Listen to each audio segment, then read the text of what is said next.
Ano kaya magandang gawin sa lugar na to? Napaka-boring naman dito. Wala rin akong magawa dito sa loob ng motel na to eh. Alam ko na. Since hindi pa ako kumakain, lalabas ako. Tapos magagala na rin ako dito sa lugar na to. Parang ang sarap kumain ng ice cream ngayon eh. Kahit ang lamig na ng hangin. Tara, sakay na tayo ng e-bike natin.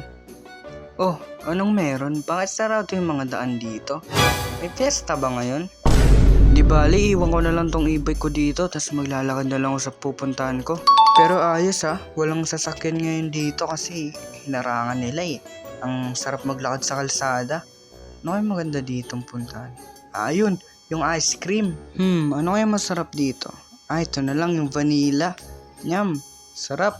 Sa lahat ng mga nandito pa, kailangan nyo nang umalis sa lugar na to bago pa magkabi. Uy, ayun. May nag-a-announce na tanod. Matanong nga kung anong meron, bakit nakaharang yung mga daanan dito? Inuulit ko Boss, sa lahat ng boss, mga tatanong lang ako, boss. O ano ba yun? Ano kasi boss, napansin ko lang na parang nakasarado yung mga daanan dito. Tsaka walang mga sasakyan, no? Tsaka yung mga tao. Ano ba meron? Kasi may paparating na bagyo mamayang gabi. Ipinapalisan ko yung mga natitira pang tao dito. Gano'n ba kalakas yung bagyo? Like, babain ba talaga yung lugar na to? Ay, oo. Kaya nga kayo pinapa-evacuate na ngayon. Halos lahat nag-evacuate na dito. Pumunta na sila doon sa mataas na lugar. Yung kung saan sinusundo ng bus yung mga salanta ng bagi para ialis dito kasi grabe talaga bayan yung lugar dito. Ganun ba? Sige kuya, mag-grocery lang ako para bumili ng mga kailangan ko. Tapos mag-evacuate na rin ako dun sa tinutukoy mong lugar. Salamat. O siya, sige, basta mag-iingat ka. Ayos, buti nakita natin si Kuya Tano dito, no? Bale, uuwi muna ako para kumuha ng pera pambili ng mga kailangan ko. Tapos aalis na rin ako sa lugar na to bago pa maggabi. Tara, bilisan ko lang, baka kasi abutan ako eh. Ayan, ayos. Okay na, nakuha ko na yung pera. Kailangan ko na lang bumili ng mga kailangan ko. Buti kahit walang tao, di pa rin nagsasara yung mga tindahan dito, no? 3 hours later. Hays, kanina pa pala ako dito namimili at ang dilim na sa labas. Teka, sa barangay truck yun Aalis na sila. Parang ako na lang yung natitira dito. Pero okay lang, susunod na lang ako sa kanila.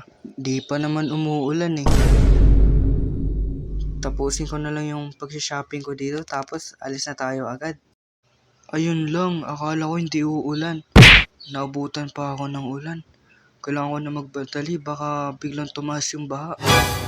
Teka, iimpake ko lang itong mga gamit ko, pati na rin yung mga itong pinamili ko sa isang lalagyan para madala ko siya sa e-bike. Ito, okay na to. Sakaon ko na lang nilagay kasi wala na akong makitang lalagyanan dun eh. Lagay ko lang to dito.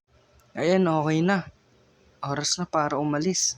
Oh no guys, palakas yung ulan. Feeling ko, mali pa yung nadaanan ko. Kailangan ko pala umikot dun kasi sarado yung daanan dito. Feeling ko aabutan na ako ng baha ngayon. Ayan na, humahamog na yung kapaligiran. Wala na akong makita. Di ko na alam saan yung daanan. Oh no, tuluyan nang tumaas yung baha. Di ko makita kung saan yung saan yung kalsada. Mukhang di na rin kaya ng e-bike ko. Bahala na dyan, iiwan ko na tong e-bike. Di na kaya ng e-bike ko. Hindi ko na rin makukuha yung mga gamit ko. Tatakbuhin ko na lang yung kung saan yung tinutukoy ng tanod. Ano ba yan? Basang-basa na ako sa ulan. Uy, ito na ata yun. Oo nga, ito yun. Ang daming kalat. At saka, ito yung kuyang tanod. Oh, ikaw yung kanina.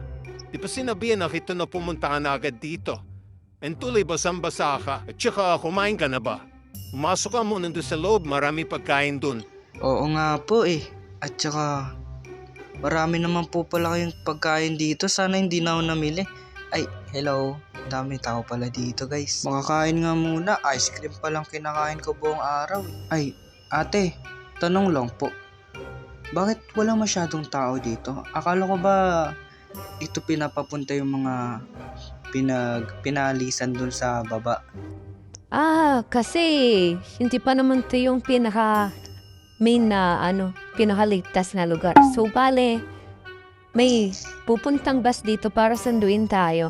Actually, kararating ko lang rin dito. So bale, tayong dalawa na lang yung ipupunta dun sa ligtas na lugar. Buti nga, nakaabot ka pa eh. O sige na, alis na ako ah. Kita na lang tayo sa bus. Ay, sige, ingat po kayo.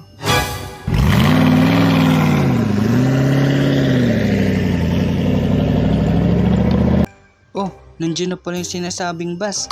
Teka, kukuha lang ako ng pagkain para may food trip ako sa loob ng bus.